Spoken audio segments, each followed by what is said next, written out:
Hi guys, magandang araw. Kumusta kayong lahat? Sana'y nasa mabuti kayong kalagayan. My name is J.L. Abilino Next Vlog. Please don't forget to subscribe, like, comment kung gusto niyo ang aking panibagong upload video and paki-share. Click the button below para ma-update kayo lagi sa aking panibagong upload video. Ang tatalakayin natin ngayon ay i-continue natin ang ating diskusyon kahapon na kung bakit tinatanggal ng Panginoon ang tao sa buhay mo. Hinahayaan ka lang muna ng Panginoon para may matutunan ka sa taong dumating sa buhay mo. Kapag oras na naalisin na siya sa buhay mo, alam naman natin na una-una masasaktan tayo dahil ang taong dumating sa buhay natin ay mahalaga na para sa atin. Minahal na natin ito.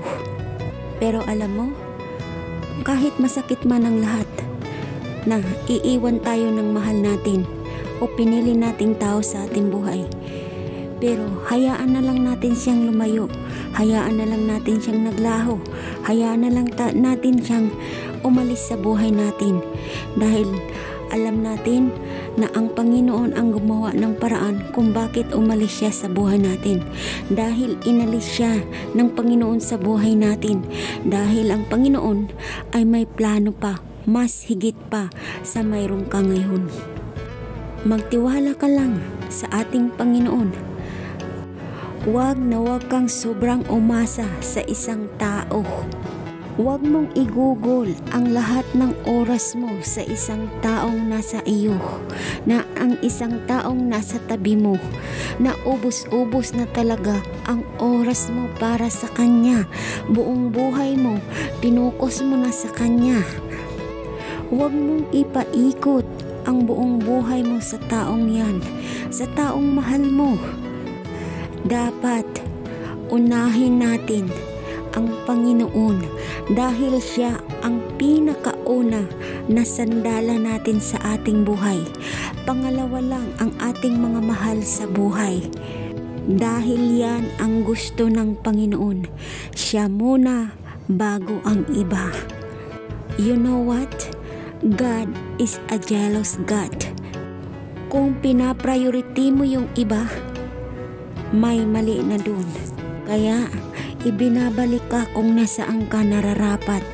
Hindi ka hahayaan ng Panginoon na ganunin mo siya. Ayaw niya na maligaw ang landas mo. Ayaw niya na kalimutan mo siya. Alam niyo ba kung anong pinopoint ko? Ibig kong sabihin na unahin natin ang Panginoon bago yung ibang tao. Do not place someone above Him. Ang Panginoon ang rason kung bakit tayo nabubuhay sa mundo, kung bakit nandito tayo. Unang-una, sa pagtulog sa gabi, magdasal at magpasalamat sa Kanya bago matulog. Pagising sa umaga, magdasal, magpasalamat pa rin sa Panginoon dahil nagising tayo sa umaga na may magandang iniisip, malusog, walang sakit at masaya, at makukontinue natin ang ating buhay sa buong mag-araw ulit. Hindi naman basta-basta inaalis ng Panginoon ang mga taong toxic sa buhay mo, ang mga taong hindi maganda ang hangarin nito. Alam ng Panginoon kung bakit niya ibinigay sa iyo ang taong ito. Alam ng Panginoon kung ano ang ginagawa niya para sa iyo. Kaya kung ako sa iyo, huwag na huwag mo siyang sisisihin kung ano ang nangyayari sa buhay mo. Tulad ko, example ko ulit ang buhay ko. Minsan, nalilito ako, nagugulat ako, natatakot ako, at madalas ay sinisisi ko ang Panginoon kung bakit ganito lagi ang buhay ko. Pero unti-unti kong na-realize sa sarili ko, naramdaman ko kung ano ba talaga ang pakay ng Panginoon para sa akin. Instead na ibaling ko ang puso at isip ko sa paghagulhol, umiyak, mag-isip ng hindi maganda, ay iniwawaksi ko ito sa aking sarili. Nilalagay ko sa tamang posisyon ang isip at puso ko at sinasabi ko sa sarili ko, kaya ko to, alam ko may ginagawa ang Panginoon sa akin. Alam ko na may magandang plano ang Panginoon sa akin kung bakit ang mga tao sa buhay ko na minamahal ko ng totoo ay umaalis at inaalis niya. Wag na wag mong sisisihin ang Panginoon kung bakit inaalis niya ang mga tao sa buhay mo. Ang hindi karapat-dapat na mga tao sa buhay mo. Minsan pagsubok niya yun, na kumbaga ialis niya ang taong yun, ibabalik niya ulit. Kasi sinusubukan tayo ng Panginoon kung hanggang saan ang kaya natin na malagpasan niya ang pagsubok niya para sa iyo at maalala mo siya at bumalik ka sa Kanya. Ang lahat na nangyayari sa buhay natin ay may mga dahilan. Gustuhin man natin ang tao na manatili sa atin, gustuhin man natin na habang buhay na andyan siya sa atin dahil siyang nagpapasaya sa atin. Pero kung gusto ng Panginoon na kunin siya sa iyo, na iaalis siya sa buhay mo, ay iaalis talaga niya sa gusto mo man o sa hindi. Kung ikaw ay nakakalimot na sa Panginoon para maalala mo siya, siya ang pinaka-importante sa buhay natin. Bago ang iba, kahit man lang saglit, 1 minuto, 5 minuto, magdasal ka, magpasalamat ka, doon ka sa Kanya lahat, magsandal sa lahat ng problema mo, sa hinihiling mo. Wag na wag mo siyang kalimutan, dahil may isang bagay, tao man yan, ay may nakalaan para sa iyo. Diba? Kung napapansin nyo, minsan ang expectation natin ay mali. Minsan ang inaasahan natin ay hindi nangyayari. Kung hindi yung inaasahan natin, yun ang nangyayari. Dahil minsan yan ang ikot ng ating buhay. Kung napapansin nyo, di ba, expected mo ngayon may darating pero wala. Pero yung hindi mo expected, yun ang dumarating. Hindi natin mahuhulaan kung ano ang mangyayari. Hindi natin mahuhulaan kung sino ang para sa atin, kung ano ang nakalaan para sa atin. Kahit nga may mga magician yan o may mga tarot card na or may mga mga sikat na manghuhula, hindi pa rin nila matukoy ang future kahit sabihin naman na 60% may alam sila, pero kaya nating i-twist yun dahil nandyan ang Panginoon na mas nakakaalam kaysa tao dito sa mundo.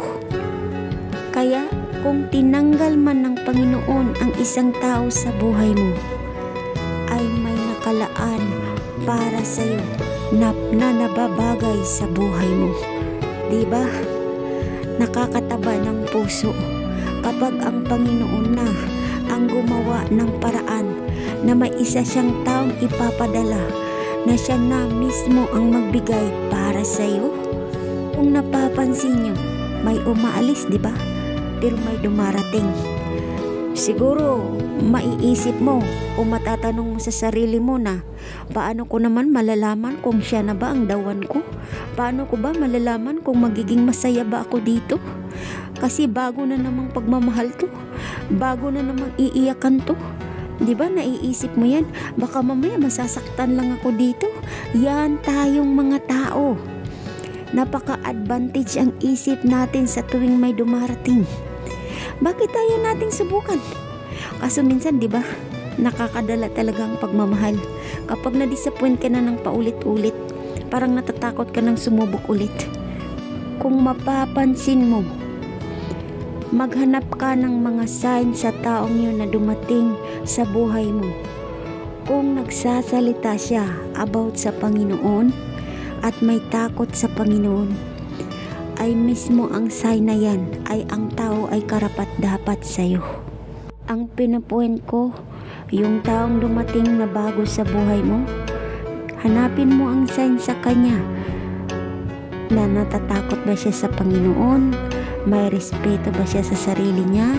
May respeto ba siya sa iyo? Hanapin mo ang mga katangian yan at maalaga ba siya sa iyo? Pansinin mo kung ano ang mayroon sa taong ito, dahil yan na ang ipinadala sa iyo ng Panginoon para sa iyo. Yan kung bigyan mo ng chance ang sarili mo na magmahal ulit, na tanggapin ang bagong taong dumating sa buhay mo. Pagmasdan mo ang taong dumating sa buhay mo na bago, para alam mo kung masaya ka ba sa kanya, magaan ba ang loob mo, hindi ba siya bastos magsalita at may respeto sa iyo. Pansinin mo rin kung ang sinasabi niya ay ginagawa niya. Hindi lang puro pangako, hindi lang puro paasa, hindi lang puro salita. Yan ay patunay na kung ginagawa niya sa reality ay siya na nga ang dawan mo. Pero kung ang isang tao ay gumagamit lang ng salita ng Panginoon at hindi naman kumikilos, ayan ay hindi siya para sa iyo. Alam mo kung bakit? Mapapansin mo kasi yung tao no? Mapapansin mo sa galaw niya, sa movement niya, sa mga mata niya. Titigan mo ang kanyang labi at mata kung paano siya the way na mag-react, paano siya the way na magsalita. Oo, pwede tayong magmahal ulit.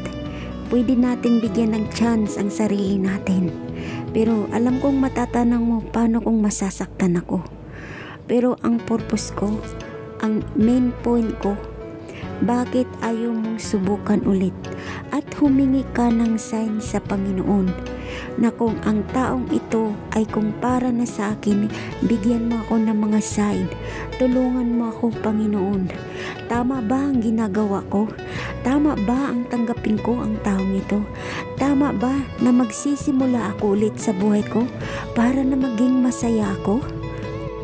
Bago mo pasukin ang lahat sa panibagong yugto ng iyong buhay sa pagmamahal sa isang tao, kailangan mong muna maghanap ng sign o humingi ng tulong sa Panginoon kung karapat-dapat mo bang tanggapin ang panibagong love na dumating sa buhay mo, ang panibagong tao na dumating sa buhay mo.